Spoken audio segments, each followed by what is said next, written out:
Good morning my dear student. आइए इस video में बात करते हैं डाइजेस्टिव सिस्टम क्या है। डाइजेस्टिव सिस्टम को समझने से पहले सबसे पहले हम बात कर रहे हैं डाइजेशन क्या होता है। तो डाइजेशन का मतलब होता है कि हमारी बॉडी में जो हम जटिल भोज्य पदार्थ जो हम भोजन करते हैं वो जटिल भोज्य पदार्थ होता है।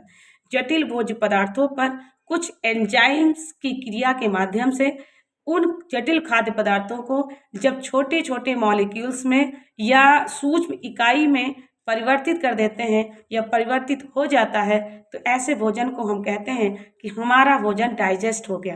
कहने का तात्पर्य है कि हमारी बॉडी में 6 प्रकार के न्यूट्रिएंट होते हैं, सभी को पता है। कार्बोहाइड्रेट, प्रोटीन और फैट, ये 3 न्यूट्रिएंट ऐसे होते हैं जो हमारी बॉडी में इनका डाइजेशन होता है।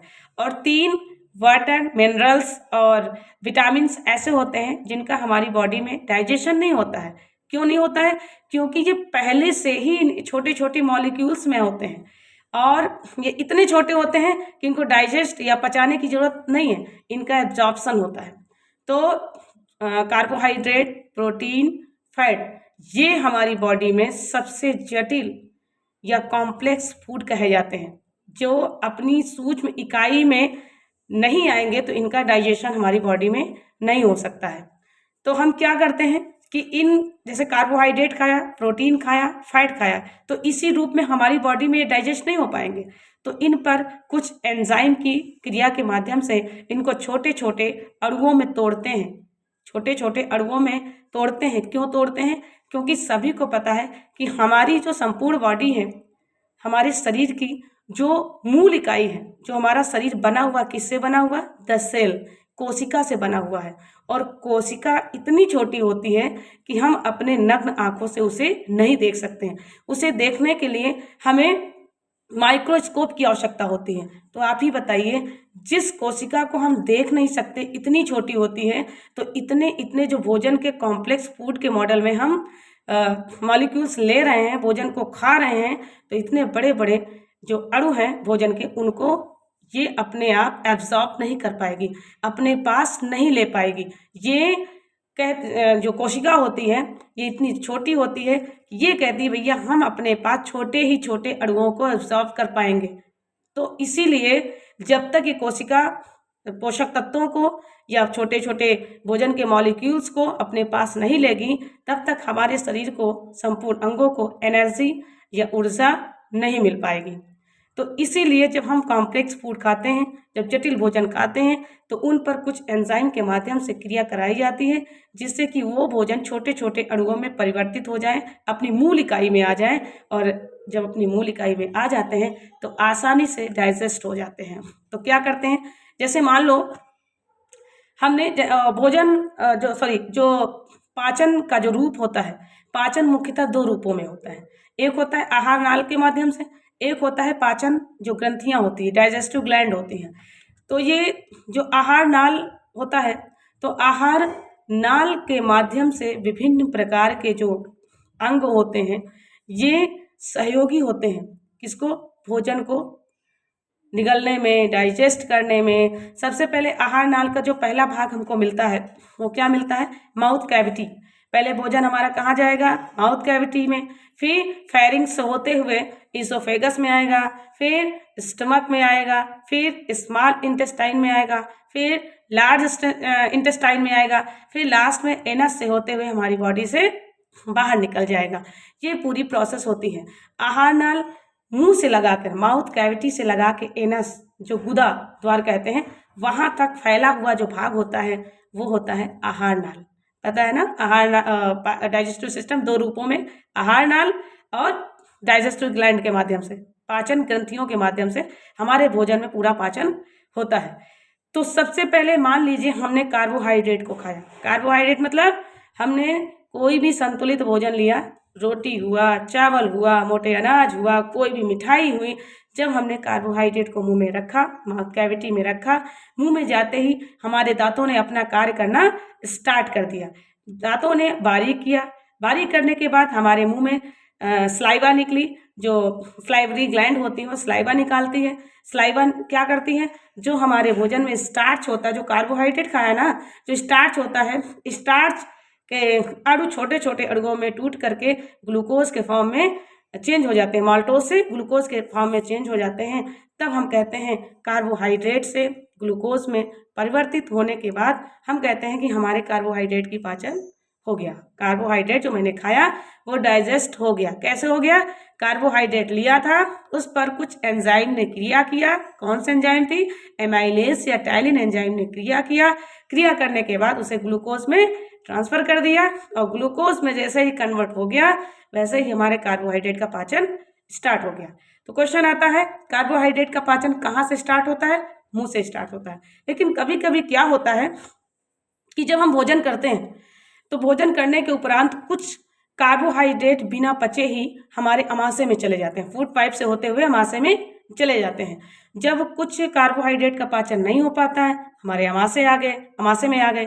अब अमाशय में भोजन हमारा जो भी पचा कार्बोहाइड्रेट का पाचन हुआ वो हमारे अमाशय में आया।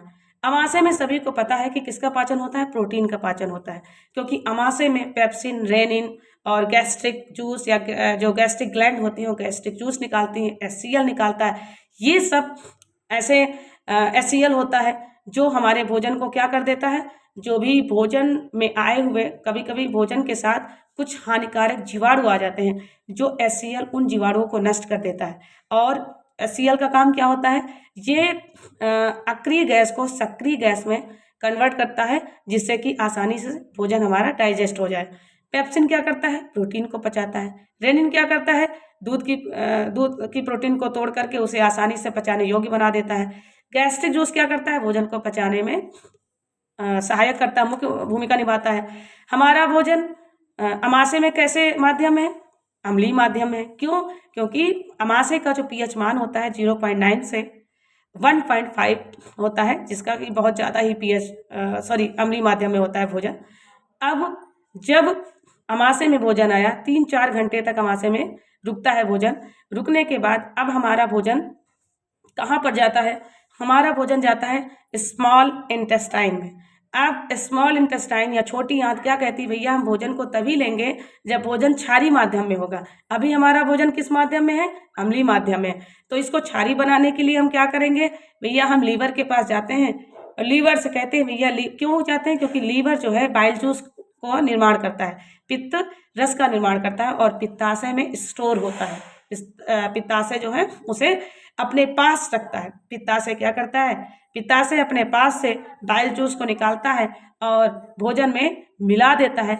मिलाने के बाद क्या होता है कि भोजन क्षारीय माध्यम में हो जाता है और यही भोजन छोटी आंत अपने पास एक्सेप्ट कर लेती है। छोटी आंत की दीवारों में दीवारें देखा होगा, उसकी दीवारें जो होती हैं उंगली नुमा बनी होती हैं और उंगली नुमा में क्या होता है? ब्रूनर्स ग्रंथियाँ पाई जाती हैं जो क्या करती हैं? आंतरिक रस को स्रावित करती हैं और यही जो आंतरिक रस होता है जिसको हम कहते हैं विलाई या माइक्रोविलाई जो निकलता है, ये भोजन पर क्रिया करता है और भोजन से क्या करता है? अब भोजन में जो भी पोषक तत्व आए हुए हैं जिनका पूरी तरीके से पाचन नहीं हो पाया है, उन्हें पाचन करने में मुख्य भूमिका निभाने का प्रयास करते हैं। क्या करते हैं? जैसे कि मान लो अभी हमने बताया था कार्बोहाइड्रेट का कुछ मात्रा में स्टमक में चला गया, प्रोटीन का भी पूर्ण पाचन नहीं हो पाया, कुछ कण ऐसे हो जाते हैं जो जल्दी के चक्कर में नहीं हो पाते हैं।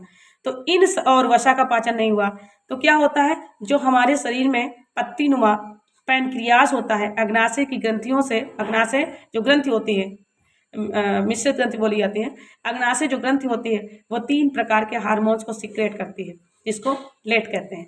लेट मतलब L का मतलब होता है लाइपेज, A का मतलब होता है एमाइलेज और T का मतलब होता है ट्रिप्सिन। लाइपेज क्या करता है? वसा का पाचन करता है और वसा का संपूर्ण पाचन यहाँ पर हो जाता है।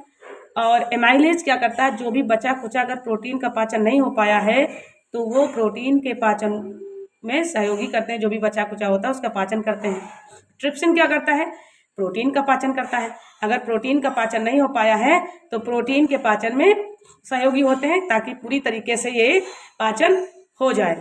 इस तरीके से पाचन कंप्लीट हो जाता है। जब भोजन का पाचन छोटी आंत में कंप्लीट हो जाता है तो छोटी आंत क्या करती है? सारे पोषक तत्वों को एब्जॉर्ब करके ब्लड में मिला देती है, मतलब खून में मिला देती है। और वही ब्लड जब पूरे अंगों में जाता है तो सभी को एनर्जी देता हुआ, सभी को ऊर्जा देता हुआ जाता है ब्लड। जहाँ जहाँ ब्लड जाएगा वहाँ वहाँ पर व्यक्तियों को पोषक तत्व मिलते जाएंगे, जिससे कि पूरी बॉडी को एनर्जी मिल जाती है। अब यहाँ छोटी आंत में या स्मॉल इंटेस्टाइन में भोजन का पूर्ण डाइजेशन हो गया। क्वेश्चन आता है भोजन का पूर्ण पाचन किस अंग में होता है, तो आप क्या बताओगे? छोटी आंत में होता है। फिर जब छोटी आंत में पाचन हो जाता है तो अब कहाँ जाएगा? लार्ज इंटेस्टाइन में, बड़ी आंत में जाएगा। बड़ी आंत में क्या होता है? भोजन का एब्जॉर्प्शन होता है, जो किसका किसका होता है? वाटर का होता है, मिनरल्स का होता है और विटामिन का होता है। तो ये 3 पोषक तत्व होते हैं जिनका क्या होता है? अवशोषण होता है। ठीक है, अवशोषक होता है। और एब्जॉर्प्शन की क्रिया हो जाने के बाद हमारा भोजन पूरी तरीके से डाइजेस्ट हो गया। जो भी वेस्ट मटेरियल, जो भी वेस्ट पदार्थ या जिसको वर्ज्य पदार्थ कहते हैं वो बचता है, वो एनस या गुदा द्वार के माध्यम से शरीर से बाहर हो जाता है। तो ये क्रिया जो डाइजेशन की होती है ये कुल मिला के 5 स्टेप में कंप्लीट होती है। सबसे पहले क्या हुआ? इंजेशन, मतलब अंतर्ग्रहण। भोजन को मैंने बक्कल कैविटी में मुंह में डाला। अब क्या हुआ? उसका डाइजेशन हुआ। वही भोजन छोटे छोटे टुकड़ों में टूट गया, समझे? छोटे छोटे टुकड़ों में टूटना स्टार्ट हो गया, अपनी मूल इकाई में आने का प्रयास कर रहा है। मूल इकाई में जैसे ही आएगा उसका पूर्ण पाचन कंप्लीट हो जाएगा। अब हो गया डाइजेशन के बाद क्या हो जाएगा? एब्जॉर्प्शन, मतलब पाचन या छोटे छोटे अणुओं में टूटने के बाद उसमें अवशोषण की क्रिया शुरू हो जाएगी, समझे? एब्जॉर्प्शन की क्रिया स्टार्ट हो जाएगी। उसके बाद एब्जॉर्प्शन के बाद क्या हो जाता है? अब यहाँ पर होगा एसिमिलेशन, मतलब स्वांगीकरण।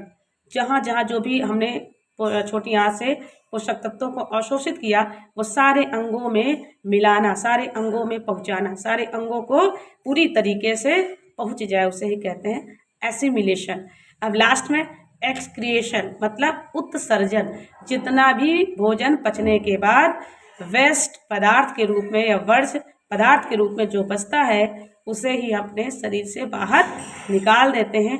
ये सारी क्रिया डाइजेस्टिव सिस्टम होती है। ये पूरा जो होता है पाचन तंत्र कहलाता है।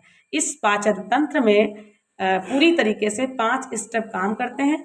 और पाचन तंत्र 2 रूपों में सहयोगी होता है। एक होता है आहार नाल, एक होता है पाचन ग्रंथियाँ। भोजन को पचाने में विभिन्न प्रकार की पाचन ग्रंथियाँ होती हैं। अभी आपने देखा ही, जैसे मुंह में गया तो क्या हुआ? सलाइवरी ग्लैंड मिली। अमाशय में गया तो गैस्ट्रिक ग्लैंड मिली। और छोटी आंत में गया तो प्रूनस ग्रंथियाँ मिली। और कौन सहयोगी हुआ? और पैनक्रियास ग्लैंड भी जो है वो भी सहयोगी हुआ। तो कहने का तात्पर्य है कि विभिन्न प्रकार की जो ग्रंथियाँ हैं भोजन को तोड़ने में, भोजन को पचाने में सहयोगी होते हैं। तो ये हमारा छोटा सा वीडियो था डाइजेस्टिव सिस्टम, जिसको अभी पूरा कंप्लीट तो नहीं हुआ, क्योंकि अभी मुंह में जब बक्कल कैविटी में मुंह में भोजन डालते हैं तो मुंह के साथ दांतों को भी पढ़ना पड़ता है ना। दांतों को पढ़ना, जीभ में पढ़ना, जीभ में जो भी जो श्वेत ग्रंथियाँ निकलती हैं उनको पढ़ना। पढ़ने के बाद जब स्टमक में भोजन जाता है तो स्टमक भी 3 भागों में डिवाइड होता है ना। पाइलोरी होता है, कार्डियक होता है, फंडिक होता है। अमाशय के 3 भागों को पढ़ना पड़ता है। जब हमारा स्मॉल इंटेस्टाइन में जाता है भोजन तो 3 भाग पढ़ने पड़ते हैं। डोडेनम, जेजुनम, इलियम पढ़ना पड़ता है। बड़ी आंत में भोजन जाता है तो हमें भी 3 भागों को पढ़ना पड़ता है। कोलन, सीकम, रेक्टम, 3 भागों को पढ़ना पड़ता है। तो कहने के तात्पर्य ये है कि हमने अभी भोजन कहाँ से, आहार नाल से, मुंह से लेकर एनस तक किस माध्यम में घूमता है, किस माध्यम में उसका पाचन हो रहा है, तो हमने अभी ये बताया है। उसके अंदर के भाग को हमने अभी नहीं बताया, जो कोशिश करेंगे नेक्स्ट वीडियो। इसके अधिकतर 5-6 वीडियो अगर हो जाए तो ये पूरा डाइजेस्टिव सिस्टम कंप्लीट हो पाएगा। तो ये छोटा सा वीडियो अगर आपको अच्छा लगे तो इसे शेयर, लाइक एंड सब्सक्राइब करना, और जिससे कि हम भी मोटिवेट हों और जल्दी से जल्दी नेक्स्ट वीडियो को लेकर आए। Okay, bye bye.